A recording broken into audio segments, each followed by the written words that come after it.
Hey, thanks again for pressing play and welcome once again to another edition of the Suns Jam Session podcast on the BLEAV Podcast Network, brought to you by FanDuel. And if you happen to be betting tonight, you probably saw that the Suns were not favored in their game against Minnesota, 7.5-point dogs. Even at halftime, when they were leading, they were 3.5-point dogs. But ultimately, the Suns win by 3 points, 108-105. Their second game that they've played against Minnesota that they won. And this one, at the end of the game, there was no Devin Booker again because he's injured. So a very important for the win for the Phoenix Suns, especially as we head into the NBA Cup. So we're going to talk about all that and more. Make sure you subscribe. Make sure you rate. Make sure you review. Take a little time out of your day if you happen to be listening to the podcast on Spotify or Apple Podcasts. Give us 5 stars. And if you happen to be watching along on YouTube, hit that thumbs up button, subscribe, let everybody know where you like to go to talk about the Phoenix Suns after they play games and especially after they win them. So let's start the pod.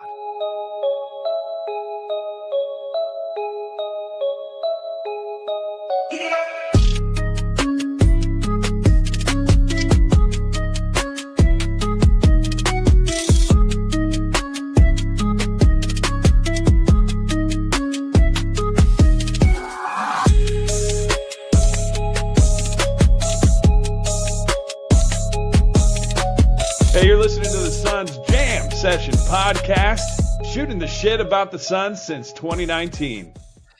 Yeah, when you hear that intro, you hear the beautiful voice of John Bloom, Syracuse alum, and I'm joined not by Matthew. Matthew's got the night off. I am joined by another Syracuse, not alum quite yet, but broadcaster. Yeah, he's rocking the orange. One of our lead staff writers over at Bright Side of the Sun, a long time coming. Welcome, ladies and jamsters. And welcome Holden Sherman, who's been writing for the site for how long? You been writing for Brightside now, man? Like 3 years? 3 seasons, 4 seasons, something like that. Jeez. Back when you were a freshman, you started. Yeah. Well, appreciate you taking some time, hanging out with us. It's been a long time coming. We've been on some like super duper mega pods together, but I've been wanting to get you here to talk about the Suns on a post-game podcast because you bring a great perspective. You're our East Coast correspondent for Bright Side of the Sun, and you bring a great perspective because you're not what you would define as a typical Suns fan. You're a fan of basketball. You're somebody who observes and reports, and that's why it brings me to my first question. I'm interested to hear what you have to say.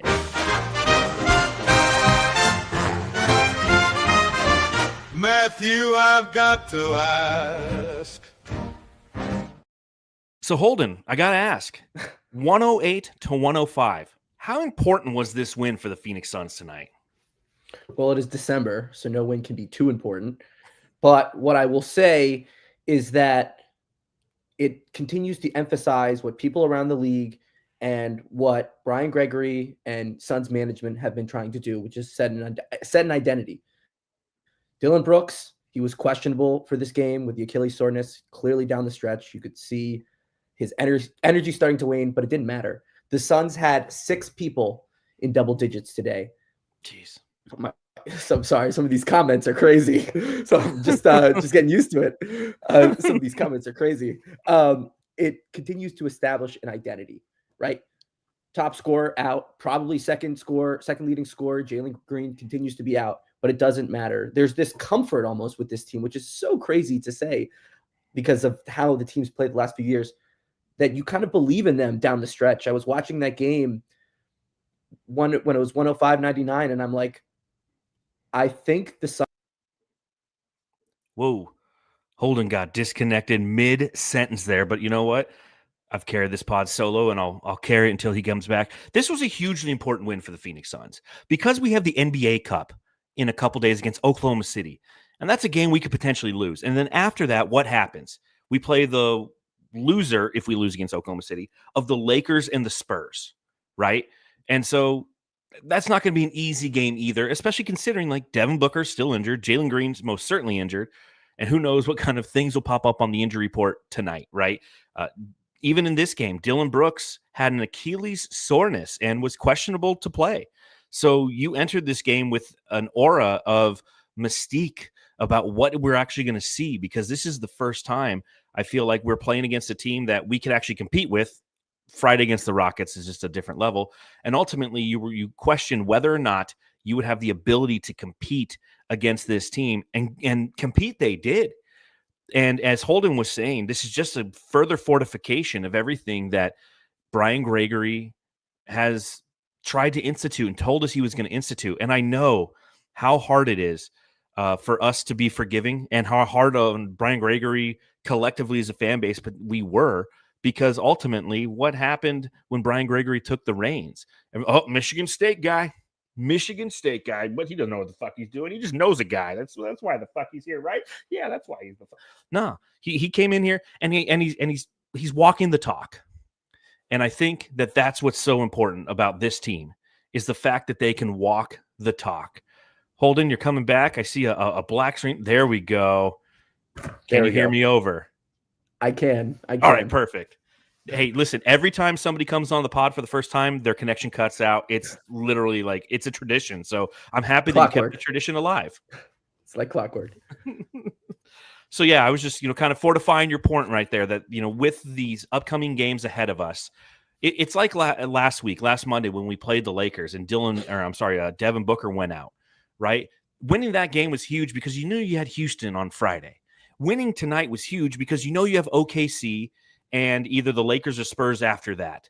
And so we're in amidst a very tumultuous part of the schedule, and any win is a quality win for the Phoenix Suns. To do it without Devin Booker and without Jalen Green, it makes it that much more special. The ironic part about that, though, is I think Suns teams of the past would think that way. This Suns team is not thinking about that. Agreed. You look at how they played against Oklahoma City a week and a half ago, full throttle, first night of a back-to-back. They didn't care. Then they played the Lakers a few nights later, 3 games in 4 nights. They had Luka, LeBron, Austin Reeves all in the lineup. Did not matter. Even with Booker going out, they completely dominated the Lakers. You've got Oklahoma City coming. You're going to Oklahoma City on Wednesday. I don't think the Suns are thinking, oh, wow, we've got to get this one. And I think that shows down the stretch, no matter who's healthy. I continue to be fascinated by how many minutes Jamari Bouye has gotten since he's been on the Suns. And it's a level of reliance that they have on anyone who's on the court to provide, not necessarily always shot making, but a level of intensity. I think obviously everyone loves what Collin Gillespie's doing with his step back 3, even if there was a little bit of shove on Jaden McDaniels and all the flurries he's doing. But him diving on the floor for loose balls and randomly being in the spots that the ball is landing on offensive rebounding opportunities is emblematic of what the Suns have continued to show, and why, even though pundits may be looking at this game as, well, the Suns needed this one if they want to have a win in the next few days, the Suns don't look at it that way. And you can tell by how they play. You're 100% right. And I know I wrote a whole article on Bright Side of the Sun talking about how I didn't want the Suns to get into the NBA Cup because I want them to stack wins, and how getting into the NBA Cup ultimately could negate that because of the fact they're going to have to play OKC and they're going to have to play either the Lakers or the Spurs. And I kind of got roasted in the comments of our community who reads our articles over there on brightsideofthesun.com, because they're like, hey, you might have that mentality, John. This team definitely doesn't. And it's true. And you bring up a valid point, because every team says that. Like the Suns last year, they kept saying, yeah, the next game, like we're going out there to win. But this team actually believes it. And you see it in the level of buy-in that they have and their willingness to be coached. Because, I'll go over it a little bit later when we do the subreddit stakeout. But the Minnesota fan base, as they were commenting and observing this game, noting that this is the second time that they've played the Suns early in the season, they are amazed at how this team executes and how well coached they are. And the first thing I think of when I look at this Suns team and how well coached they are is the fact that they have a lineup and a roster that's willing to be coached. And I think that that's so valuable. And that's probably the key difference between this team and the teams of the last 2 years, because we heard the comments after the season ended and after everything started to blow up, how Mike Budenholzer wanted Bradley Beal to play the Drew Holiday role, and he took offense to that. And that's a willingness not to be coached, whereas this team is willing to be coached, Holden. And what I think is really crazy, and 100% props to Dillon Brooks and Mark Williams, but if you look at some of the key contributors to the Suns team to start the year, sans Devin Booker, he's out right now. Yeah. Collin Gillespie, Grayson Allen, Um, Oso Iguodala, I have to say, even though he started the year rough, Grayson Allen, these guys, Royce O'Neal, these guys were on the team last year. Ryan Dunn's been up and down. He had a few bunnies, but also a few huge plays tonight. Mm-hmm. A lot of this has been internal development, and it's actually extended throughout the season. Collin Gillespie was not doing this game 1 against the Kings, but now, I mean, you know who would really love to have Collin Gillespie? The team that the Suns just played. Yes, 100%. Instead of having Mike Conley out there, you know, the corpse of Mike Conley running around trying to set not fair to screens. him. Not fair to Conley. It's not. Well, let's obviously a great win for the Suns. Let's talk about some of the things that went right. Tell me the bright side. All right, I've got a few bright side topics here. The first one, you know, again, kind of fortifying what you were saying, but it has to be, you know, we have to look at this again and again and have an appreciation. That's Collin Gillespie. Your villain junior is Collin Gillespie. And I call it Gillespie.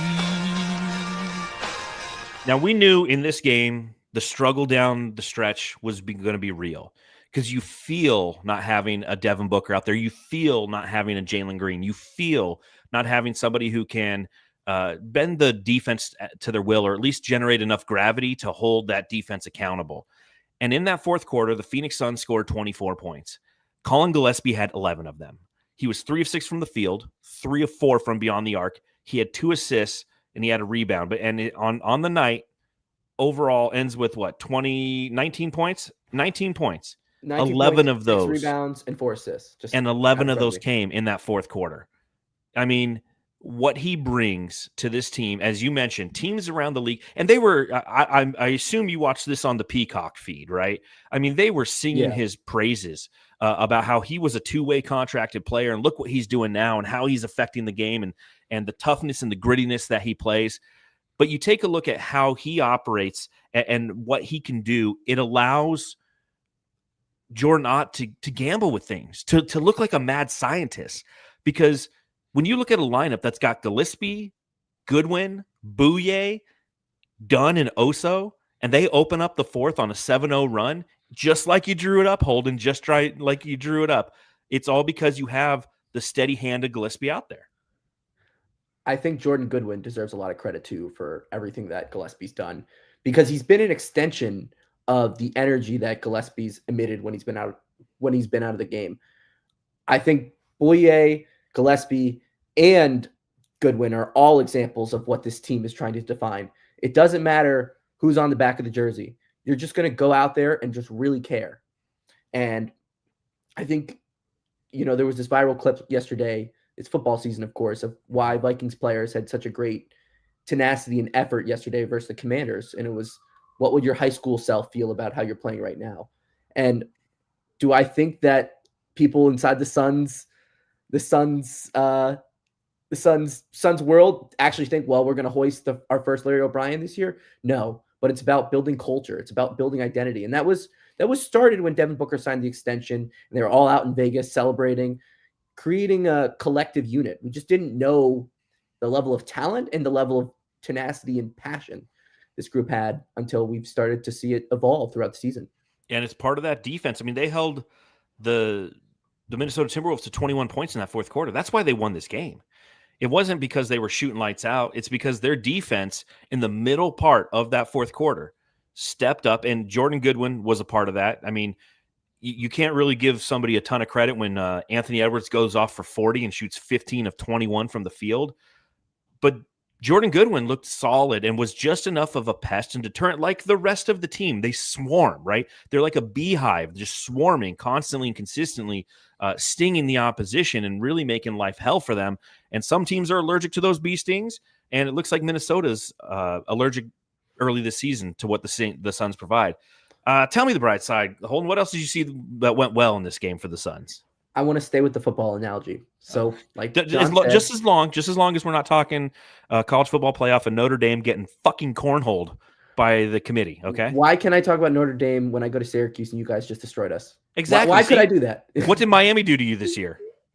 We're not going to talk about that. We're not going to talk about that. Anyways, So I'm a Giants fan. Giants have been up on in a lot of games this year, double digits, even in the fourth quarter, and found a way to blow the lead.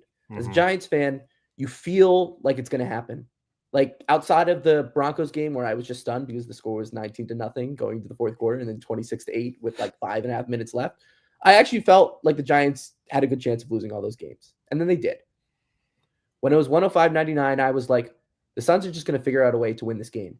And I think that is such a shift from the effort that the Suns had last year and the effort the Suns had 2 years ago, where they'd have some of these leads. I can only think back to those Spurs games 2 years ago. Oh God. The Spurs were terrible 2 seasons ago. The Suns dropped 3 of their 4 games to them. Mm-hmm. And one of them, Victor Wembanyama, didn't even play in. But now with this team, no Devin Booker. Dillon Brooks is tired. Jalen Green is not playing. Grayson Allen has 5 fouls. I just had this level of confidence that when things start to wane, the Suns will not wane with it. Yeah, it's true. And those teams 2 years ago were the exact opposite of this, right? Those teams 2 years ago in the fourth quarter were like your New York Giants, where you're like, okay, how is this going to happen? How are we going to blow this? And you're correct in observing that there's a level of confidence when you watch this team that they're going to win. And even this game got testy at the end, right? I mean, we gave up a 6 run in that last minute, it was 106, 105. And we're sitting there looking at it and going, you know what, this might not work out for the Suns. But to your point, it's like, I have a feeling this team's going to hold on and the key here is the fact that they can play defense. And I'm going to return to that because whenever you have a team that plays defense, I don't care what the sport is, you have a chance because you can do the one thing that the opposing team can't do. I can stop you. Your whole point is to score points here. I can stop you. And the more that we see that from the Suns, the more confidence we gain, the more confidence they gain in knowing it's like, hey, if we do the math on this, which Jordan and his coaching staff is doing, there's 5 more possessions in this game. We can stop them 3 out of those 5. And they believe that. And that's how they look at the game. And there's a reason why if you look at my closet that's just off screen here and you look at my Cardinals jersey collection, it's all defensive guys. Dominic Rodgers-Cromartie, Pat Tillman. Who else do I got? Pat Pete, man. Like, I love players who can play defense because their whole life, it's a mentality. It's a mentality of saying, I'm going to stop you. You will not get through me. And the Suns are personified in so many different ways by so many different players. One guy who had an absolutely great night tonight. Yeah. Mark Williams is a bad man. Yeah. Ripping rebounds, blocking shots, playing like a madman, yeah. Crowd go wild when he raised that hand. Pain in the paint, that's the master plan.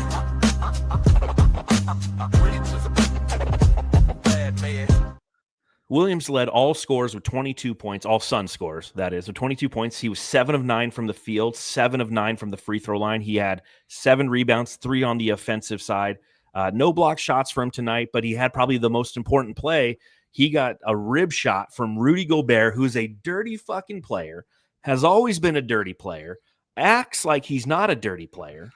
But I mean, he forearm shivers him right in the ribs and gets a flagrant 2 is out of the game.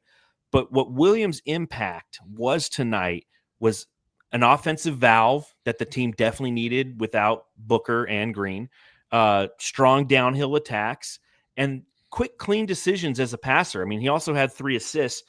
But his, long arms, right? JJ Redick said it after a game last week against the Lakers, how, he's got the tallest standing reach in the NBA. It deters shots, and it made life hell on the interior for almost everybody outside of Anthony Edwards, who really wasn't attacking the basket a whole bunch because he knew Mark Williams was down there. And again, we talk about why this team is successful night in, night out. It's because they play defense. It's because we've had a great season thus far for Mark Williams.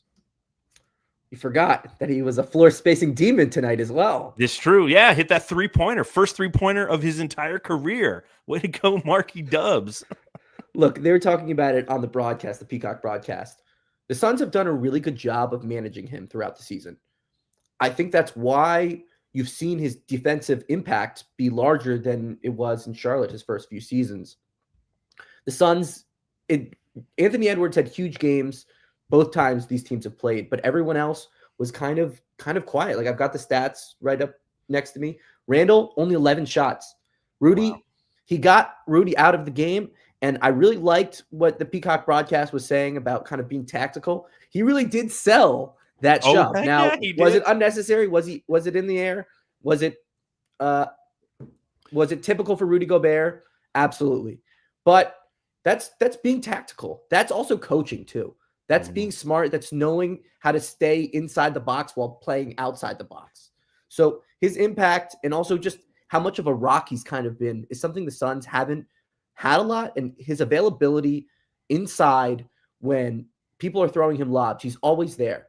And he's good at finishing when he doesn't get good passes. Sometimes his alley-oop finishes aren't even dunks. He's got good hands. It's akin to the DeAndre Ayton, like kind of 2021, 2022-esque. Now, you know that better than me, but that's kind of what I feel with his touch around the rim. Yeah, the difference between Williams and Ayton in that time frame is Ayton always had good touch, but Williams goes towards the basket, and Ayton always did this kind of fade away. He still had the touch, but it almost like he made it harder. It's like, hey, you took a 4-foot hook shot and made it a 6-foot fadeaway. So I love the fact that he shot that 3 ball. And, you know, because again, like, and I'll tell you this, I've gone to many Suns games this year, and I'm down there for warmups. He practices that shot a lot. I've seen him make that exact shot at that exact point on the floor numerous times. And I was always like, I remember looking at him like, dang, I wonder why he doesn't take that. Cause like he shoots it with confidence. He's not one of these, he's not an Oso type, right? Like he's got good form. And then I had looked down into stats. I'm like, oh, he's only attempted three pointers in his career. Okay. Maybe that's why it's a confidence thing, but he can definitely shoot and make it. And everything that Rudy Gobert was dirty. It was a flagrant 2, but he sold it. He sat on the ground a little bit. You know, he moved back and forth like he had just had a rib taken out like Marilyn Manson and ultimately got the call. And I will say, though, if you look at the stats for the anybody who wasn't Anthony Edwards and Julius Randle in this game, Jaden McDaniels was 1 of 7 from the field and 0 of 5. Dante DiVincenzo was 1 of 7 and 0 of 6 from deep. Naz Reid was 2 of 12 and 2 of 10 from deep. Like, okay, now I see why the subreddit for the Minnesota Timberwolves was going bonkers because none of these guys could hit a shot, man. I mean, do you equate that to off-night shooting or quality defense by the Suns? I think the way you look at Julius Randle's performance depends on how you look at that. For me, Randle shot 7-11 from the field. That's actually 5 less shots than he typically takes. He takes 15.7 shots a game. Was he efficient? Yes. Did he make some big shots? But the Suns made sure, look, Ant is going to get whatever he wants, and then everyone else has to go figure it out. Yeah. I love the hesitation so Ant got what he wanted. There was this really great quote when Kevin Durant was on the Nets about that epic Nets-Bucks series where PJ Tucker was hounding him. Durant was absolutely terrific, but Kevin Durant was talking about how much PJ made him work. The Suns were making Naz Reid, the Suns were making Anthony Edwards think. And that's what I noticed a lot. Naz Reid likes to just let it fly. Yeah. He likes to let it fly. There was a lot of thinking going on. That's what defense does, right? That's what defense does. In fact, I noticed that for the Suns in the second half because it felt like the Suns were firing at will in the first half and the 3-pointers weren't falling. And in the second half, they'd be coming off back screens. They'd be standing in the corner and they'd get the 3-ball and they would pump fake and they wouldn't just shoot the 3-ball. And it's almost like they were starting to think. So let me look up some stats real quick. Suns in the first half were 7 of 19 from beyond the arc. That's 37%. In the second half, they were 5 of 14 for 35. So they took less 3-pointers. And I feel like they could have jacked up a few more. But I felt, especially once Rudy Gobert went out of the game, they said, you know what? The best shot isn't the 3-ball anymore. We need to penetrate and try to take advantage of the fact that they don't have Rudy Gobert in the middle. Now, obviously, a big deterrent in this game. And I want to get your thoughts on Dillon the Villain.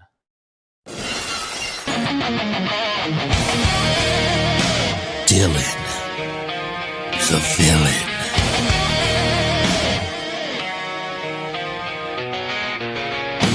Dillon ends this game with a total of 31 minutes played. He was 7 of 20 from the field, Holden, for 18 points. So 18 points off 20 attempts. Not great. 2 of 8 from beyond the arc. Had a couple rebounds, a couple assists, a couple of turnovers. Definitely wasn't his greatest game. Obviously, he's somebody who entered with that Achilles being sore. He was questionable to enter this game. We didn't find out until an hour before the game that he was going to play. What'd you see from Dillon Brooks in this game, and how have you enjoyed him being on the Phoenix Suns thus far this season? So with this game, he was an offensive anchor for the Suns. He was not their point guard, but he was their offensive anchor, kind of taking the role. And it was funny, he joked about this last week after Devin Booker went down on the Peacock broadcast about, hey, Booker's out, I've got more shots. He kind of took that role. So he wasn't playing point guard, but he was initiating offense, and he was taking shots that were fadeaways and some deep threes, but things that he would typically do. Yeah. It wasn't like the Dillon Brooks I used to write for a Memphis Grizzlies site like a couple years ago. It wasn't shots that were erratic or impulsive, and I think that's what he's gotten better with.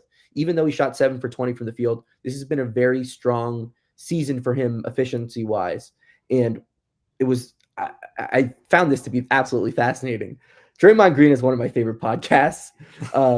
Really? He was like, just because I watched the Ishbia stuff too, of course. Did you see he was giving credit to Dillon Brooks? Yeah. He was like, look, I know we have our back and forths, but look what he did in Memphis. Look what he did in Houston. Look what he's doing right now. It's Chris Paul-esque. You've got those pests that a lot of people don't like when they're not on your team. But when they're on your team, you can see their impact. I also think that his despicableness that a lot of people have for him is a little bit tamed, because I think there's been a lot of messaging about the type of person he is off the court as well, whether it's the little boo-boo stuff or people who are in the organization spreading messages about his type of character. But I think people have really leaned into the energy without people thinking, well, this is Dillon's team. I think Dillon even knows that too. Oh, yeah, absolutely. But he's also thankful for the opportunity, and he's taking advantage of it. He's going to get those shots up. And I think one thing that's been at least, interacting with the Suns fan base the way that I do on social media is nobody's upset with his shot selection, right? Yeah. Like, you could be 7 of 20. Like, if Devin Booker goes 7 for 20 for 18 points, everyone's losing their mind. Now, obviously, he's getting paid $53 million, so you hope that's not the case. But it's kind of like hey, this is part of the Dillon Brooks package. You're going to get a guy who, in this scenario, and it started opening night, right? When Jalen Green wasn't there, when we were playing against the Sacramento Kings, when Dillon Brooks in the first half had 15 shots, everyone's like, what the fuck is this? Yeah. It's like, hey, he's going to take advantage. He's going to showcase, I'm an alpha. I'm an alpha out here. The ball's in my hand. You need somebody to shoot it. I can shoot it. I've been working on some things in the offseason. We've seen his Kobe Bryant-esque turnaround jumper that's goes in more times than it ever should. Every time you shoot, you're like, no, that's not the shot. Thank you for shooting that. That's looked fantastic. But at the same time, he's somebody who's going to continue to showcase that, hey, you're going to get all of me, right? You're going to get the good, you're going to get the bad, you're going to get the irritant, you're going to get the guy who's nonstop. But again, this permeates to every other guy on the team. And that's what makes him more valuable than.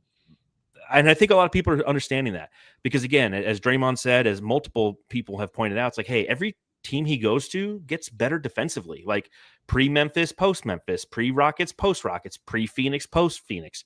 Every time he goes, the team jumps by almost 15 slots relative to defensive rating. So it's part of the mentality that he brings. Before we get into the burn book, the bad things that happened tonight. I got a couple more questions. So let me ask you 2 questions. One, because it's your first time on the pod, what podcasts do you listen to? What are your go-to pods? Because everyone knows, like, me and Matthew listen to Bill Simmons and things like that. I love the Zach Lowe show. I don't miss Russillo. Who and what do you listen to? So I have my own podcast, first of all. I actually had the voice of the Clippers on recently, Carlo Jimenez. Well, what's the name of your podcast? My podcast's name is Holden Conversations. I'm holding a conversation. Look at this guy. I interview members of Gen Z on their media experiences. So I just published one last week on what it's like to cover Bill Belichick as a college student. It was my first in-person episode. Nice. I did one, like I said, with Carlo Jimenez, the voice of the Clippers, who the great John Bloom actually connected me with. I did one about what it's like to cover the NBA draft, which I did for Bright Side of the Sun, where I had 2 one-on-one interviews with Suns players picked, Kaman Maluak and Rasheer Fleming. I've done what it's like to cover the Super Bowl, what it's like to intern at large media networks. It's a passion project, but my goal is to be have Gen Z's version of Hot Ones. I've been cooking since I was 5. Nice. I'd love to go to culinary school one day on the side of my media stuff. I always say my dream is that to have a restaurant where I don't care about profits, and that's why it's called a dream. So that's I would say my main podcast stuff. But when it comes to sports, one of my closest mentors, he is the Jackson Agello. He is the producer of the Hoop Collective podcast. Okay, nice. Tim McMahon and Brian Windhorst. And so that is my go-to for NBA podcasts. I watch First Things First a lot. I got to shout out Nick Wright. I would say those are my main two things. And I know this isn't a podcast, but I'm an avid athletic reader, and I love scooping out, especially when you send them in the Slack, the Mark Stein, Jake Fisher clips as well. I'll send those more often. Yeah, just trying to stay well-rounded, and when I think of my podcast consumption, I have to go with my own podcast. That is, again, Holden Conversations, where Gen Z storytellers tell their stories. Episodes every other Thursday with exclusive content on Instagram as well. Awesome. Keith in the chat says Walls are a little bare. Yeah, he's a college kid, Keith. No, I don't care if he's a college kid. He's right. I need a background. No, he's right. I need a background. I usually go green screen of what I do when I of some of the reporting I've done, but he's right. I'm not, just because I'm a college student doesn't justify it. Walls are bare. He's right. And Metal Mike asks if I listen to the Timeline. I do from time to time. They do a fantastic job. They're kind of the go-to analytical nerds podcast.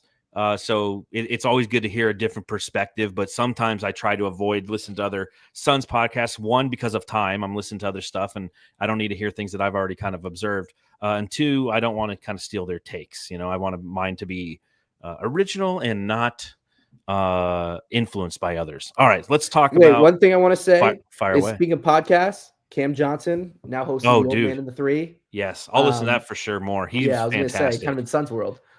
He's fantastic. He's always my favorite guy at Media Day too. Just the way that he spoke very eloquently and articulated thought process. It's like Nigel Hayes-Davis.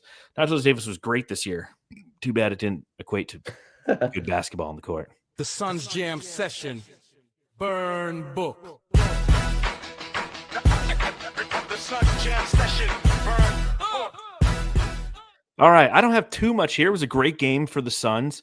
I haven't played this drop in a while, and I only had one bad thing about his game, but I thought I'd do it anyway. You know what I'm talking about. Oso.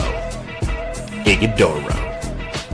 It's hard to complain about Oso tonight. 5 of 6 from the field in 20 minutes played, 10 points, 5 rebounds. He looked good, and what I've noticed is the Suns have just completely said, fuck, we're done with the Nick Richards project, right? Yes, he's done. As long as Mark Williams is healthy, it's Mark Williams and Oso, and we'll figure it out from there. The only bit of advice that I have for my good friend Oso Igudoro there, gotta learn how to set a screen without moving.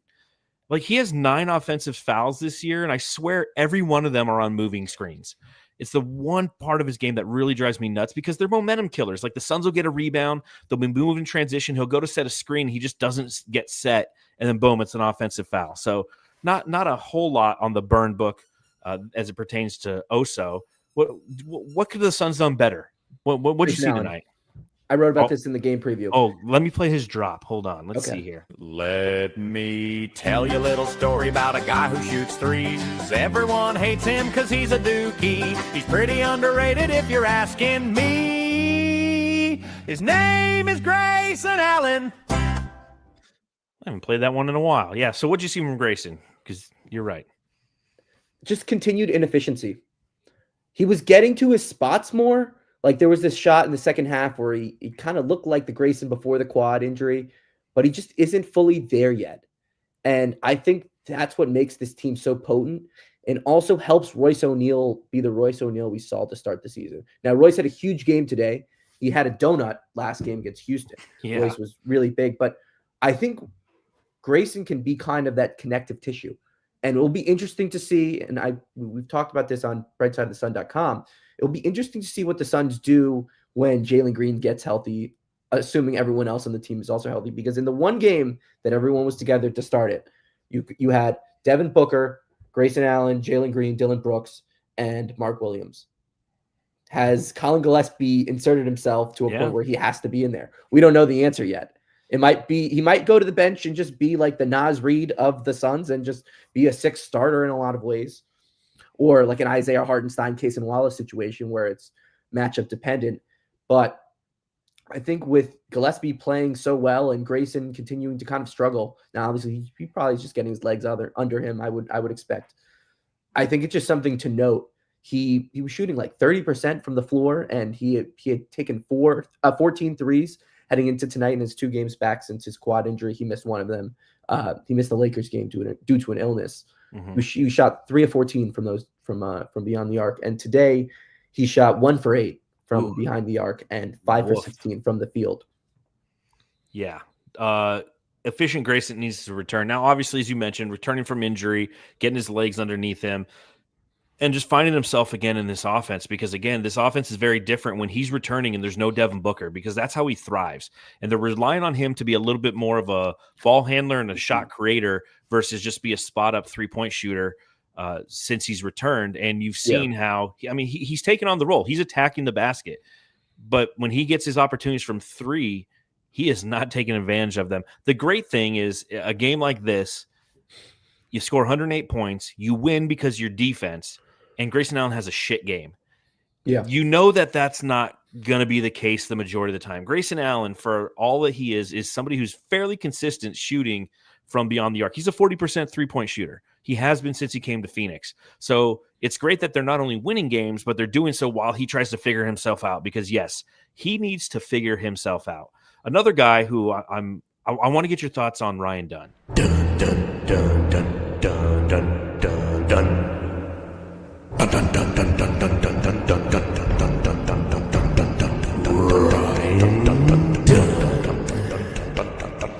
Now, we know what he does defensively, and I assume that you appreciate what he's done defensively. But offensively tonight, 24 minutes played, he was 1 of 8 from the field, 0 of 1 from beyond the arc, and he had 2 total points. He had 5 fouls.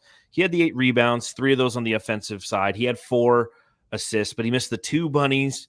And the challenge that I have with Ryan Dunn is this is the year we need to see him grow offensively. So the question I have for you, Holden, is has he grown offensively? Before we start, I want to show that I'm cultured, or at least not just the average 22-year-old. That was a shout out to Jaws, right? That's correct. Like there we go. 1977 or whatever the hell it came out. I wasn't even born. I just wanted to make sure I showed my my seasoning per se. I give you a golf clap. Well played, sir. You get my references. Thank you. No, I remember when you made that one. I love that one. The Ryan Dunn one. I will say, I think a year ago, and I saw this a lot when I was in person covering games last season, the amount of confidence he had shooting the three, I think, has waned. Now, I really liked his awareness after he missed his first bunny. He made a huge pass. I think it was to Boye in the first half. I have it written down. It was. I think it was to Boye. I think it showed his awareness, but Ryan, outside of the emphatic slams and the times where he'll just get randomly hot from the corner three when he's not thinking about it, he's really fallen off a lot. I think during the offseason, some of the discourse we had is who was going to be that fifth starter. It appeared that it was going to be the starting lineup was going to be Devin Booker, Jalen Green, Dillon Brooks, Blank, and Mark Williams. I think the type of style that Jordan Ott is trying to play, fast, shooting a lot of threes, doesn't necessarily complement Dunn. He feels like the team's Andre Roberson.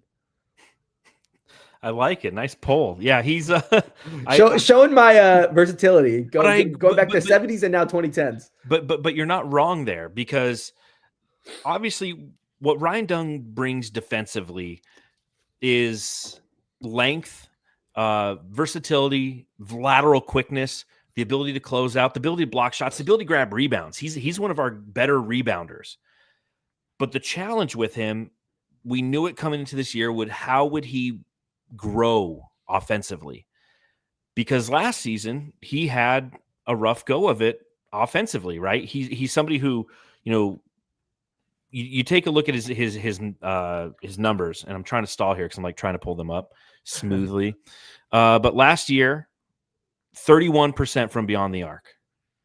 Okay, 43% from the field, 48%, almost 49% from the free throw line. That always worries me. Now, granted, I know it's not a huge sample size. He only shot a total of 39 free throws. He was 19 of 33. And this year he's improving across the board. He's gone from 31% shooting from beyond the arc all the way up to 32%. Crushing it. He's up to 48% shooting. He's up to 67% from the free throw line. So he is starting to see some results as it pertains to his offensive growth, but it still frustrates me because I feel like it could be better. And I know that, it's a conversation that Matthew and I have on this podcast all the time is whether or not he looks like an NBA player, because defensively he looks like an NBA player. The way that he can slash and the way that he can finish, it looks like an NBA player. The way that he can shoot looks like an NBA player. The challenge is the results just aren't there yet. And there's no world where you sit here at this point in the season and give up on him in any capacity. I'm just saying, every game is a mile marker. And on a post-game podcast where we're reactionary, this is a mile marker where he kind of, went down. He kind of fell in his stock. Now his stock will probably come right back up and maintain where he's at. So it's somebody who in his sophomore year, like Oso, are two players who are trying to find themselves, but have skills that have equated to success for the team thus far this year. The most important, which is their attitude and their effort, because both of them try, both of them give a shit, and both of them have results. It's just inconsistent, which is understandable for second-year players. I just wonder where you kind of stood on Ryan Dunn. Like, what do you think Ryan Dunn's ceiling is? Before I answer that, I want to kind of use an NBA example. Okay. I think one of the reasons why the Pistons have been so good this year is because they had such a terrible year 2 seasons ago. All their young players just got to throw as many darts on the wall as possible. Did not matter. Last year, Ryan Dunn, to start the season, he started a game versus the Clippers. I think it was like in October. Royce O'Neal was out or someone was out and he started. Maybe it was probably Bradley Beal being out. Let's be real. I think it was Bradley. Probably. Yeah. And to start the season, it was, hey, just let it fly. And then all the chaos went on, and then Budenholzer lost trust in him. So one game he'd play and start, and then the next game he'd be a DNP-CD. This season, he came in as the starter. The Suns are a little bit better than anticipated, and were better than anticipated to start because of the three-point shooting, his Achilles heel. And so I don't think he's had the necessary opportunity that young players kind of need to be a sponge and make mistakes and fail and take 10 million shots. Whether you're like, I think, Ryan Nembhard for the Mavericks, he's been playing terrific. It's because there's no one playing ahead of him, or there's no repercussions right now. I think the Mavericks kind of want to be bad, as long as they can get Anthony Davis off the team and get, appropriate value for as much as you can for 30-plus-year-old big man who's had injury history. But I digress. Ryan Dunn has not had that opportunity. And I think you see the same thing kind of with Oso and Iguodala as well. I think the problem with Oso, he's more of a tweener. Yeah. But with Dunn, I think something that he might have to think about is I could see him being kind of like a shorter Julius Randle in a lot of ways. Now, not as effective, but, beef up a little bit more and try to turn into more of a bulldozer. If you're not going to be an elite shooter, why don't you try to work on your touch 15, 20 feet around the rim? Maybe you've got a good turnaround. Maybe watch some Dillon Brooks and Devin Booker film on how they get their mid-range. But I think he needs to – I think we're in an inflection point in his young career where he has to realize, look, am I going to be like a Jaden McDaniels and kind of be a 3-and-D, maybe a Mikal Bridges type, or am I going to try to be more of a bulldozer almost? Yeah, that's a great observation, because those are the two options that lies before him. And because of his defense, he'll always have a place in the league until he doesn't, right? The challenge with giving somebody the green light to just unload from three over and over again so they get those repetitions is, I go back to the 10 years ago and those Phoenix Suns teams where that's all we did. And unfortunately, because there wasn't good stabilization and good coaching and a strong tactician running it all, that it was kind of aimless. But I will say that we've seen Ryan Dunn be the alpha and be the guy who's given the reins. And that's in this past year in Summer League. And he looked really good in Summer League because of it. So it's in there. It just needs more time. And ultimately, again, he's doing what everybody on this team should be doing right now. hey, what's your role? Let me be the best version of who I can be at this role. Am I sacrificing my personal growth in the long term because I'm not just every time I get the ball shooting a three? Probably. But you know what? The team's winning and they're better for it. So And go ahead. And you know what also I think is really interesting, and you kind of highlighted it there. You've not heard a peep about people complaining about their roles or Agreed. that Jordan Ott didn't put this player in the fourth quarter. Honestly, I think the most fascinating late game decision Jordan Ott has made all season was that he didn't foul tonight. I'm serious. I was thinking about that. I was thinking about that too. He could have fouled and, up 3, put him at the line, but he trusts his guys. And I think that's important. That's important to a team. Real quick, before I get to the subreddit stakeout, what do you think of the Minnesota Timberwolves jerseys? I don't know if you remember the old Kevin Garnett days. I mean, how old were you when Kevin Garnett came in the league? -5? He came in 96, -7. Yeah, there you go. -7. Do you remember those jerseys as a kid?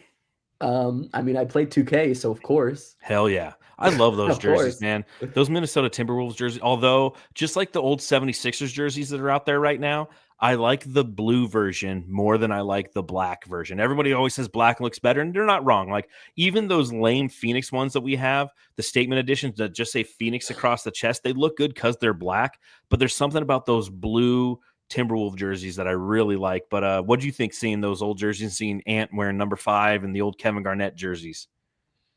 My favorite part about it is how broadcasts have leaned into whatever jerseys or whatever retro style that teams are wearing. I was really happy to see that NBC/Peacock did that today, and I wasn't surprised considering when I was watching it was Seahawks Buccaneers a couple weeks ago.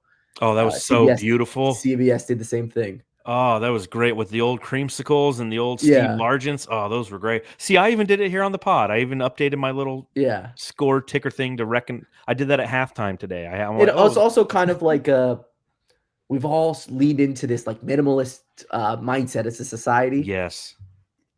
Being young, being in college, you see people like retro. Now, something that's in style now is like those Apple headphones from like the 2010s where like they're wired and stuff. I mean, I don't have them in right now or anything. I don't have them. I got some right here. Are they wired headphones? Heck yeah, they are. So maybe it's just not the kids too. But I think mine's for practical reasons. When I'm on work calls, my AirPods die all the time in the middle of me talking. So I'm like, if I'm wired in, I'm not they won't die. I see. I do it for practicality. But a lot of people do it for style. Yeah. And I think just paying homage to it, especially because we're in a new age of NBA media, that sounds cliche, but it's true. I mean, it is. Amazon and NBC are now at the helm of a lot of it. I like the paying homage to it. I also loved, and you said you watched the Peacock broadcast, right? Yep. I love the breakdown Micah Nori did during the game. That was really good. That was good. I kind of like the sideline reporter thing where you've got 2 analysts on both sides. I've enjoyed that. Yeah. Like Matthew and I were talking about that a few pods ago, and initially I was like, that's kind of weird. But now, especially with like Austin Rivers out there, like I know Austin Rivers, scoring the Suns all those years ago when he got traded here from the Wizards and instantly wanted out. So we traded him. So he never played for us. But having that connectivity right down there on the floor, I think it's an interesting point of view. And I've enjoyed it thus far. So the only problem with Peacock is like you can't rewind the same way you can on other streams and things like that. It really starts to mess up some of the commercials, things of that nature. But I do like their score bug is clean. And I love their score bug because it always reflects the jerseys that are being worn. So it's like if the Suns were playing tonight, and we're wearing white jerseys, the logo for the Suns on the score bug was white. Like there's little things like that as a graphic designer that I'm like, I see what you did there and I like it. No, I mean, one of my dreams is, I'm still in college, but one of my dreams is to work for NBC as some type of interviewer for NBA content. That's like very high up on my list of things I want to do in my life. So anything to whenever you do that, Holden, just don't forget me. I won't forget you, John. You know I won't forget you. It was funny. I felt like we had to do this because the ratio of how much we talk via Slack or text message versus how much we talk I know, is right? disproportionate. I was like, this is crazy. Like I talk to you in some form like almost every day for the last like 3 or 4 years or whatever. True. And we seldom actually talk. Well, now you're going to talk to Batman. the Suns Jam Session subreddit stakeout.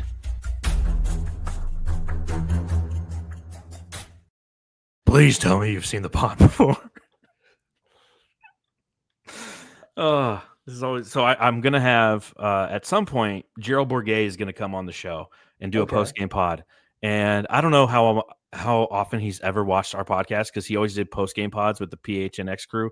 Yeah. And I don't know if he knows that I dress up as Batman every show and talk like an idiot, but I know you've watched the show, so let's get into where is she? So what was going on the Minnesota Timberwolves subreddit? I'm here to tell you.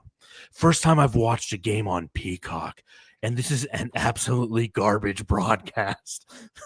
So as you and I sit here and talk about how, what's that?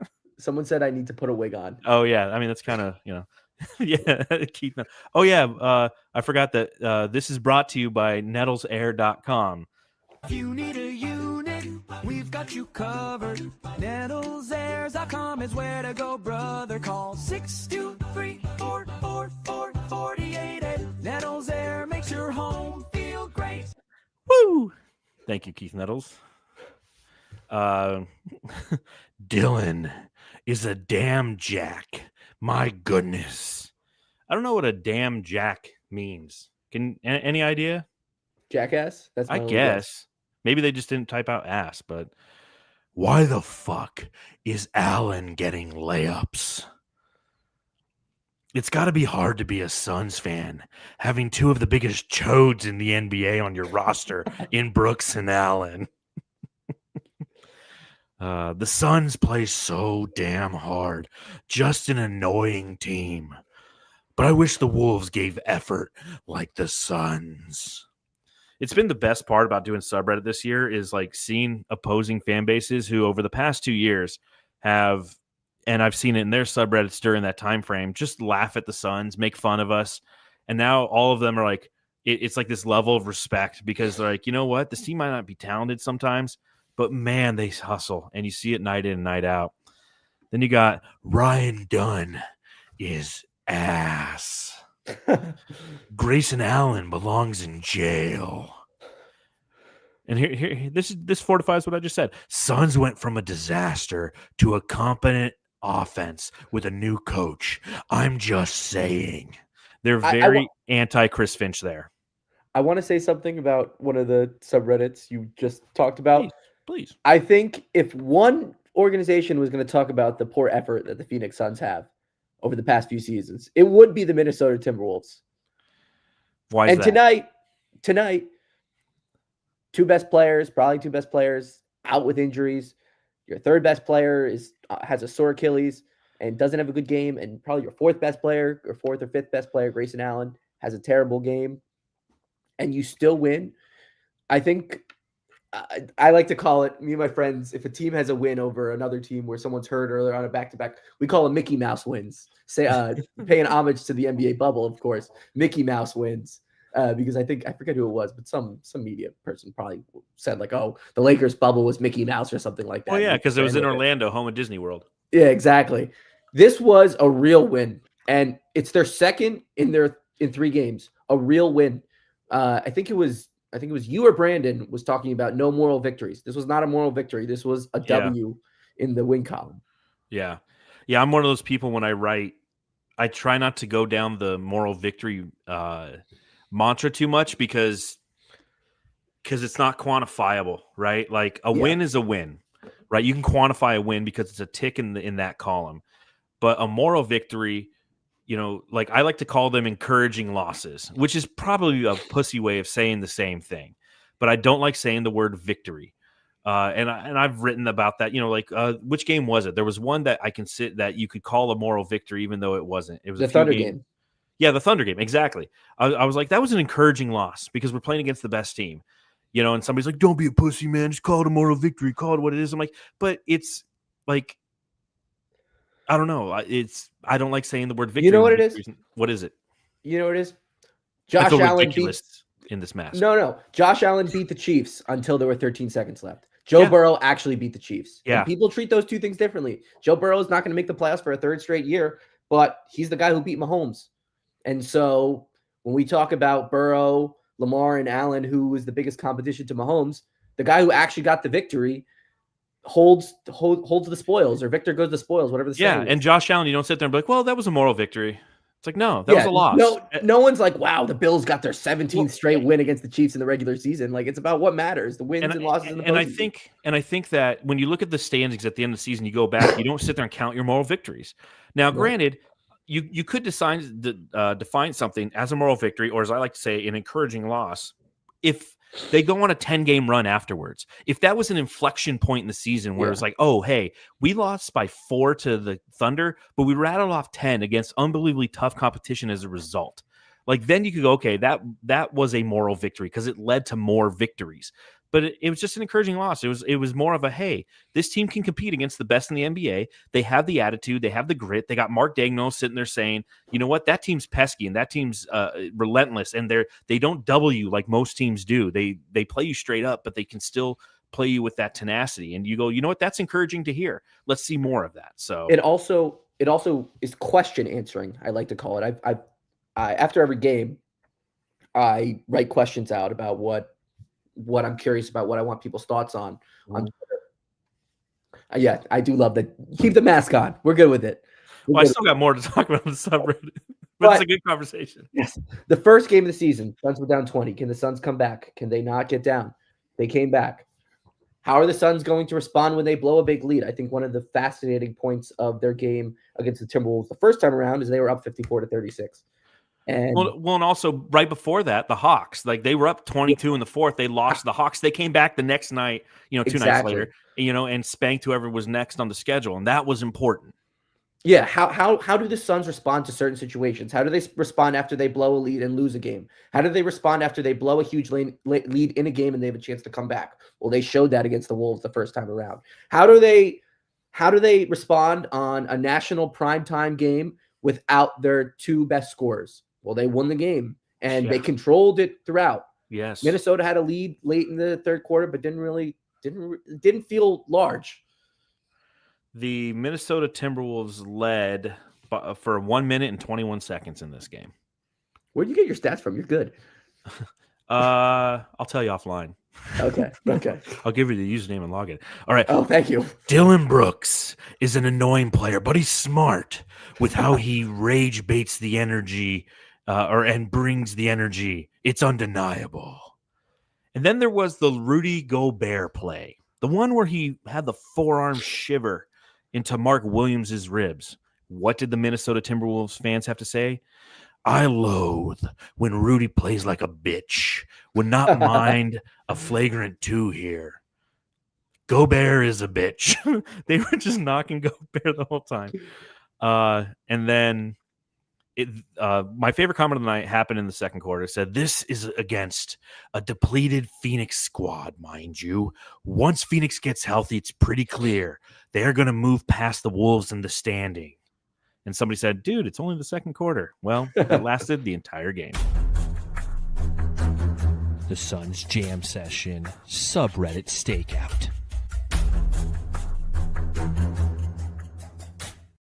All right. Well, let's any other notes you have on this game or observations before we hand out the hardware? I think Royce O'Neal's game, was really important. He's really just not been the same player to start the season. And his game last week where he had 11 assists, tying a career high, was huge. But you really need him to be the floor spacer. I think he's continued to solidify himself as someone who the Suns don't want to trade, because it seems like they're trying to do whatever they can to maximize this season from how they've been playing. He needs to be that consistent floor spacer, because what he does for Grayson, what he does for Booker, what he's going to do for Jalen Green it's paramount. And it also gives them more of a reason to not play Ryan Dunn. And I don't know if we're at that Ryan Dunn. We're obviously not at that point where it's DNP CD time, but you can't just have a negative not at set who doesn't play center from the 3-point line in 2025, almost 2026. Yeah, Royce O'Neal's important because he gives you that offensive offset to everything that we said about Ryan Dunn. And having that versatility as a roster for continued success will be ideal for Jordan Knott to be able to pull those levers. So Yeah. Royce O'Neal, he's kind of like the sputtering right now. He has an on game, he has an off game. He has 11 assists, he puts up a 0 burger. Yeah. He hits a couple threes one night, and then the next night he doesn't know how to hold on to the ball. And we do need some level of consistency because he's very much like Grayson. I look at those guys kind of in the same lens, where it's like Grayson is your starter, Royce O'Neal comes off the bench. And if we go to a world in which it's Collin Gillespie, Devin Booker, and Jalen Green as your starting 3, then both Grayson and Royce O'Neal come off the bench, and both of them need to be those offensive threats that you can weave in and out of the rotations, and they need to be effective because they can be, and that's important, and because you're paying them to be. So, Royce O'Neal, decent game from him tonight. 11 points, 8 rebounds, 5 assists. Like, that's a solid night from Royce O'Neal. 3 of 5 from beyond the arc. Totally redeemed himself because I was really upset with him and how he played against Houston, man. Like, defensively, he was horrible. He couldn't hold on to the ball. But again, like, you get what you pay for with those kind of players, so you can't let yourself get too high or too low on that. One more thing. We talk a lot about contracts, especially in the Suns world. I think 3 players who no one's complaining about their contracts now are Dillon Brooks, who a lot of people did not like the contract Houston gave him when he got that 2 seasons ago. Royce O'Neal is making $11 million a year. I think that's less than the mid-level exception. I don't think anyone has a problem with what Grayson Allen's making too. It's crazy how much a season can change things for 100%. those 2, and then Dillon Brooks as well. Well, and when you look at our books and you're sitting there and trying to, build something, everybody wants to trade those guys because they're the most likely candidates due to the size of their contracts. But what we're learning is how important that they are to this team, because those are guys who contribute when Devin Booker, those are your depth guys, those are your depth guys. And people are like, well, if you trade Dillon Brooks and you can get back this guy and a pick, and it's like, that's fine. And maybe it'll come to that. But what the Suns prioritized this offseason, and I love that they operated the way that they did, they practice patience. And something I continually talk about is be patient with this process. Don't just get assets and then try to flip them for more assets. And that's what the Suns did when Ishbia first took over. They did it. They blew up. It was DeAndre Ayton, right? They got rid of DeAndre Ayton. And flipped him for 3 more assets. One of those was Grayson Allen. One of those has actually turned out to be a good one. But, getting Yusuf Nurkic and getting Nasir Little and I don't remember the other guy, Johnson or something, I would have liked to see DeAndre Ayton play a little bit longer. I would like to see what he looked like alongside Kevin Durant and Bradley Beal and Devin Booker. Like, we could have seen that. If he was on the team, Tumani Kamara would also be on the team too. Exactly. Important to note. That's just important to note. But fair, and I mean, so hindsight's 2020. The disease of what if is very, it can consume you. But now that the Suns are practicing patience, we're having an opportunity to see people like Grayson, people like Royce, Jordan Goodwin, again, Collin Gillespie. I mean, the team is stuck to their plan thus far this season, and I appreciate that. And how much fun are you having watching this team this year, Holden? So I'm not a Suns fan, like I said. I was hanging with my friends over college over Thanksgiving break, and so I was like, hey, like, I can hang out, but I need to bring my laptop and have the game so I can just be ready to tweet things. And I'm just trying to stay more actively engaged. And they were like, is it boring watching the Suns? And I was like, one, when you're doing something every time or very often, you forget if something's boring or fun because you're just doing it. That's the first thing. It's like the value of just being present, which I try to be, even though I'm 22. So what do I know about anything? I mean that. But people I know, man. Well, maybe that says more about you than me. But I digress. I think playing with a lot of energy and playing with a lot of excitement. And, I've met Kevin Ray and Eddie Johnson. So whenever I hear the broadcast, I'm always rooting for them too. So the personal connection and like being able to speak to Dwayne Rankin and being able to speak to Amanda, when you know the people and when you have the type of access, and I know Suns PR as well, it always makes me want to be engaged. Now, that's a more unique perspective, but I'm just being honest. I'm just thinking about the people who are in the organization that I know and who have done so many great things for me. I'm so happy to have you as as one of my writers. I'll tell you that, man, because you are engaged. You care about the product. You care about what you write about. And again, I love it because you're not a Suns fan. And that's what makes it unique. I've got a good friend at work who, like, he's a Spurs fan and he can write. And he's always like, man, I'd love to write for your site. I'm like, you can, dude. He's like, oh, people won't like me because I'm a Spurs fan. I'm like, no, it's all how you frame it, man. It's all about the care you put in, the dedication. If you just show up, pop a few shots off, and then run away, like, it's not going to be what you want it to be. But it's all about the relationships. And it's about the people that you you get to know within the context of covering this team. And it sure helps when it's a fun team to watch too. And honestly, I want to say this because I feel like this is some of the most intimate interactions I've gotten to have with the Suns community.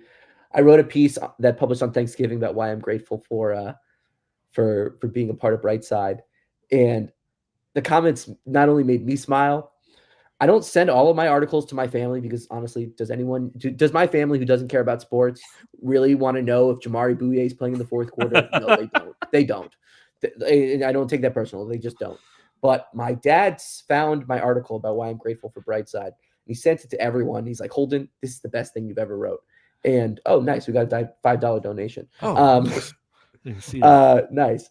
And it just made me so happy seeing all the comments and all the support, kind of giving people a picture of who I am beyond just someone who writes some questions about what's going on with the Suns. And this is, I mean, whenever I get a job post-college, you're going to be one of the first people I tell. I'm serious. I'm serious. Well, I'll tell you this. It's funny because, and I've told you this numerous times, like the best pieces you write are the ones where you connect because of your personal experiences. And it's one thing that I've always done the way I write is like I wrote something the other night after the Rockets game. And I'm like, you know what? That game was a clunker. You know what? My first clunker was, and I talked about my first car, and all the comments were just people sharing what their first car was. I'm like, that's the fun part about it. You know, it's like, it's one thing to report what you see, but one thing I've always appreciated about doing it Brightside is like, you get to have an opinion about it, good, bad, or indifferent. As long as you're not malicious and you're trying to attack people, like you can not like a player's performance. God knows people who watch this podcast or listen to it know how I feel about every person on the roster and in management. But at the same time, like I know how to frame it in a way that's not malicious or vindictive. It's just like, hey, these are observations of, I'm a fanalist. That's what I get. Like Holden's going to be on NBC one day. Like I'm just going to be sitting here just like being a fan. So, all right, real quick, I got to hit this. Can I say one thing? Please. It's also just like the X's and O's talk is for Austin Rivers. It's for Jamal Crawford. It's for Reggie Miller. It's for the Timeline podcast. Well, it's for the Timeline podcast, but also I'm not an X's and O's guy. I'm a people guy. So whatever I can do to show I'm a people person, that's why I love my podcast and I love having these type of conversations because they're more holistic. Yes, I think are the best ways to connect people. And thank you, Seth Logan Hopkins, for the nice compliment. He's like, we dig you, Holden. And a shout out to AALCALA Alakala 9913, $5 in the super chat. Truly appreciate that. He says, now you're gonna talk to Batman. LOL. I love the show and the possibility of Gerald Bourguet coming on is fire. Yeah, we're gonna probably end of the month, probably after the Pelicans game or something. Reached out to Gerald and said, "Hey man, you're back in the game. Come and hang out with us, man. Love to get his perspective because he's one of those guys I can never get on because again, he's always on when I'm on. Yeah. So let's hand out some hardware. Jam Star of the Game. All right, Jamsters, a reminder, subscribe, rate, review, hit that thumbs up button, and go fuck yourself. No, I'm just kidding. Whoa. Got to keep everyone on their toes, right? You know, like you got to keep them on their toes. You got to be nice to the consumers. They're nice to me by hitting the thumbs up button. If they're not, then they can fuck themselves. Okay, that's fair. That's fair. A lot of good candidates tonight, Holden. Who are you giving the Jam Star of the Game to? So whenever you post the Brightside Ballers, I'm one of those people who picks Jordan Ott more than most people, and I'm going to be for the Jam Star of the Game. My first over pick. Knee Bull 9361 agrees with me. I'm giving it to Jordan Ott for the mentality that the team played with. Dillon Brooks, sore Achilles, Booker out, Jalen Green out, does not matter. Finds a way for Mark Williams to have a huge game. Even when Rudy Gobert was in, it wasn't just like he was cooking when Naz Reid was out there. I got to give to Jordan Ott and the culture that he established because this game, 6 different players scored in double digits. You had a lot of people making plays and a lot of floor spacing. And one thing that Ted notes in his comment is Ott was 2-0 with his coach's challenges tonight too. Yeah. It's bullshit that he had to use both of his coach's challenges. Like if you're 2-0, that means the refs fucked up twice, and you should get a third one. You know, it's horse shit. No, I agree. Jordan Ott, not a bad call. A lot of people are saying Gillespie. I'm with Suns Fever, man. I give it to Williams. Williams was absolutely fantastic in this game. I don't know if I'll go as far as to say it's his best game as a Sun, but I think given the fact that for all the reasons that you said that Jordan Ott should be considered for the Jam Star of the Game because you're down that many players, because you had to be a smart tactician. He was a smart player going against a tough Rudy Gobert, and he Dillon Brooksed him, right? He enticed the flagrant 2. He slapped him upside the head, got a flagrant 1, and then 4 plays later, boom, Rudy's out of the game. Well played, Mark Williams. Well played. All right, next up for the Suns. Wait, both Rudy Gobert, before we move on, both Rudy Gobert and Yusuf Nurkic had great PR opportunities after they got throttled by Draymond, and now they're capitalized on it. They had perfect PR opportunities to rebuild their image. Very true. Rudy went the other way, man. Ugh. Not Clearly a fan of that guy. Dak Prescott looking motherfucker. All right, next up for the Phoenix Suns, Wednesday. They're playing at Oklahoma City, NBA Cup. What are you looking for? What do you think happens, Holden? So it's weird. This one's a 7:30 start my time. That's a problem for you guys, not me. That's the first thing that comes to my mind when I think about that game. What time is that here? 5:30. Oh, today was 5:30. That's fine. I love it. Yeah, no, you know what? I'm going to be done with Oh. this podcast. It's going to be 9:30. I always have to write an article after this. I'm going to be done before like 10:30 tonight. This is great. Oh, I normally out till like 12 in the morning writing shit. And when there's 8 o'clock games, it's like 1 in the morning. Great. Well, Dwayne went. If anyone has it bad, it's Dwayne Rankin. We talk about being late after games, Yeah. but I think when I think about this game for the Suns, I want to just continue to see that level of intensity that we saw today.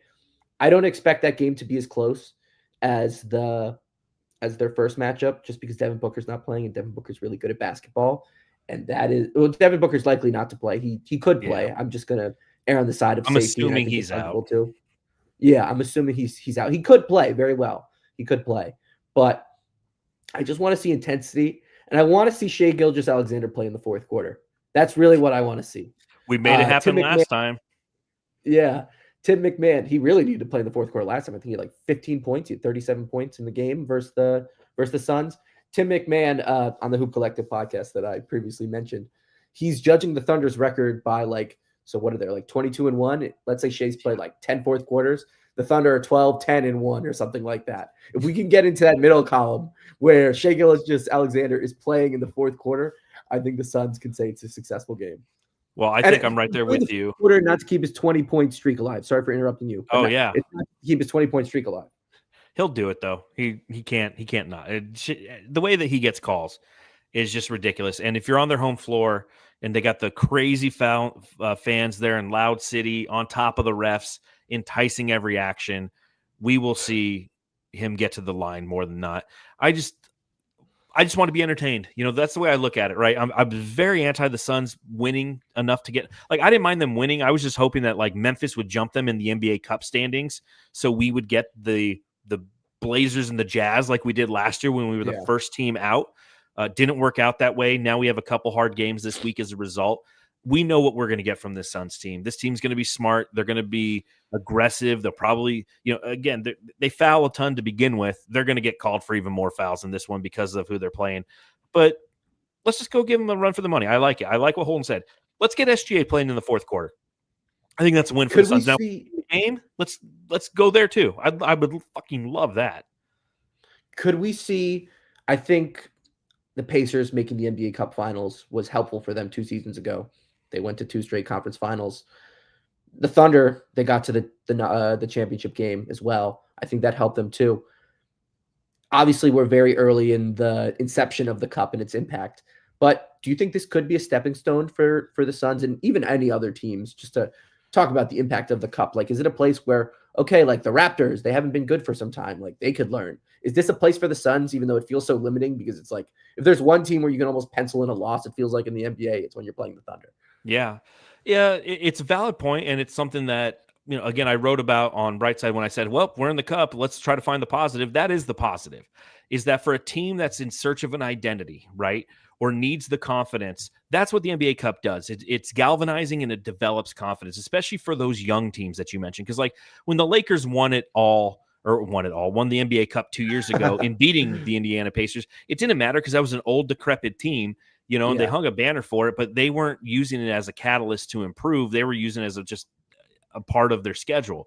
Whereas it was honestly just a check off for LeBron on his list. It was. He wanted to win the first one, so he went and did it. But you look at the Pacers, you look at Oklahoma City last year, who lost to the Milwaukee Bucks. It's almost like the team that loses in the NBA Cup is the team that benefits from it because it was a galvanizing experience because both those teams happen to be young. If the Suns were to be the team that does advance to the NBA Cup final, they could use it as such because they are a young team. They're not the youngest team, but they have a lot of young, gritty talent, and it's just a fortification of what they've done up to this point, and it continues to move that vision and that identity and that alignment, dare I say, forward and showcase that, hey, nobody thought we would do anything. We're hitting mile markers along the way, and this is one of those. So the opportunity's there. It's just unfortunate because of all the games that exist, right, in this Cup quarterfinal, 4 games total. It's the one where you're just like, fuck, man. Like you said, you're running up against a team that's one of 3 teams in the history of the NBA to start 22-1. It's just, it's an unbelievably tough task. It's still going to be fun though, because we're in it. And because again, from a national perspective, the Suns are, I listen to the Zach Lowe show, and he is one of those guys who is talking probably, very much like Tim McMahon and everybody else is just like astonished at the way the Suns have played and enjoyed the basketball that they're playing.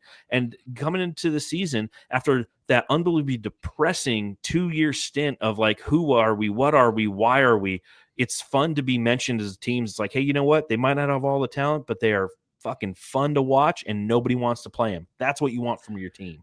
And it doesn't feel like kiddie games as well, because you go and you destroy the Lakers and you go and you dominate the Wolves on their floor. Yeah. And you have this miraculous comeback. The Suns now, after starting the season struggling on the road, the Suns are 6-6 on the road this year. That's impressive. And I think they lost to the Jazz, the Nuggets, and the Clippers to start the season on the road. So since then, that means they've been 6-3 on the road with wins over the Lakers and Timberwolves in that span. 14-10 right now, and again, that is far exceeds where I thought they would be right now. In all honesty, after the first 10, I thought they'd be 3-7. So it's been fun to watch. It'll be continued to be fun to watch. Thank you, Holden, for joining me on this pod. Why don't you let everybody who's watching or listening know where they can follow you, where they can watch your pod, what you had for breakfast today. I think I had cereal for breakfast today. What kind of cereal? That's the most important part. I think I had Rice not Rice Krispies, but like you know what I mean? Like they're not Rice Krispies, but they're like the Chex. I'm in upstate New York. No, they're not Chex. I'm in upstate New York. I'm in upstate New York. Is it pasta? So I don't know. No, I was saying it was Wegmans brand because I'm in upstate New York. But the Rice Krispies without marshmallow and stuff, just like Rice Krispies, I guess. Oh yeah, Rice Krispie cereal. It's not Rice Krispie treat. Oh, okay. It's Rice Krispies. Do you put milk in your cereal? Of course. You're gross. What would I put? You're gross. Like, nothing. What am I supposed to put? Water? Nothing. Just plain cereal? I eat cereal dry. Milk is gross. I care about the back of my throat. Yeah, I care about not having pasteurized milk. Milk is gross. It's a childhood trauma. I'll deal with it later. All right, tell everyone where they can follow you. My God, I guess we have things to banter about. No, everyone follow me on Twitter at Holden Sherman 1. But more than anything, go check out my podcast, Holden Conversations. Holden, a conversation. Logo coming soon. Episodes every other Thursday, published at 6 a.m. Eastern time. So they'll be up for all you West Coasters. I interview Gen Z storytellers on their stories. So like I said, last week I had a podcast with a student who goes to UNC about what it's like to cover Bill Belichick. I had the voice of the Clippers, Carlo Jimenez, on. I had a podcast about what it's like to cover the NBA draft, which I did for Bright Side of the Sun. What it's like to start your own media company, what it's like to start your own marketing company, what it's like to work at a national level at 23, 22 years old. Go check it out for all the stories and a lot of inspiration. I hope that you can learn something and be inspired to go do what you want to do.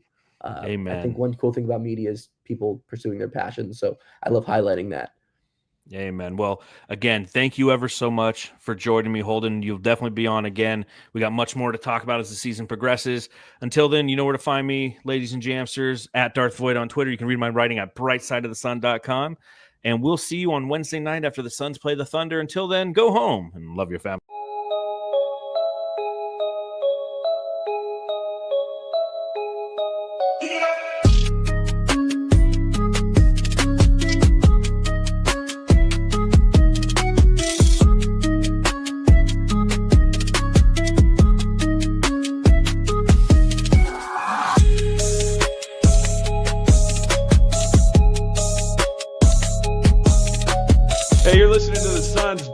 Session podcast, shooting the shit about the Suns since 2019.